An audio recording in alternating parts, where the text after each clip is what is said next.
I believe God raised up this nation with the purpose of using our great natural resources and our technological ingenuity to spread the gospel all over the world.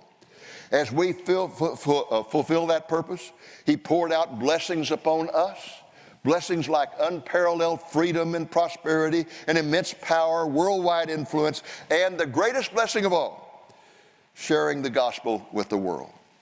But we have become enamored with our wealth and our power, and we began turning our back on God. The almighty dollar became our God. Greed became our motivator.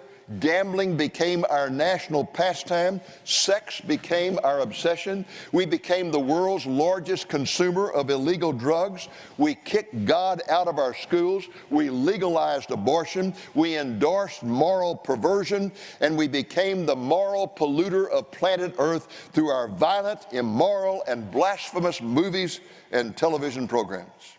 As we wallowed in the sexual revolution of the 1960s, God began raising. Let me take a moment to emphasize to you how serious the decay of our society has become. Only a person my age can appreciate how radically and how quickly our society has disintegrated. I was born in 1938 when autos still had running boards and they had no turn signals, and gasoline was 20 cents a gallon. When I was born, abortionists were sent to prison. Pregnancy out of wedlock was thought of as scandalous. Homosexuality was considered unnatural and immoral. Pornography was despised as a perversion. Drugs were something you bought at a drugstore. Marriage was sacred. Living together was taboo. Divorce was a disgrace. Same-sex marriage was beyond the wildest and most depraved imagination. Homemaking was honored, and daycare was provided by mothers in their homes. Child abuse was almost unheard of. Ladies did not curse or smoke. The word damn was considered flagrant language in a movie. In fact, in 1939, the first curse word appeared in an American major movie. It ended with it. The last line in that movie was, "Frankly, my dear, I don't give a damn." That movie was held up for 3 months. 3 months it was held up while they decided whether or not it could go to the theaters with that word in it. Let me show you how far we've come. This movie here, this movie came out in 2013, The Wolf of Wall Street, starring Leonardo DiCaprio. It had the F word in it 544 times in 180 minutes. In 1997, the veteran television star Steve Allen, founder of The Tonight Show, denounced the growing filth in movies and television by making this statement: "We have become a society where vulgarians entertain barbarians." And folks, that was 20 years ago. With the fact that we have been ignoring Scripture. The ignorance of Scripture is the fundamental problem in this nation, and it's reflected in polls by the Barna Association. For example, put your seatbelt on.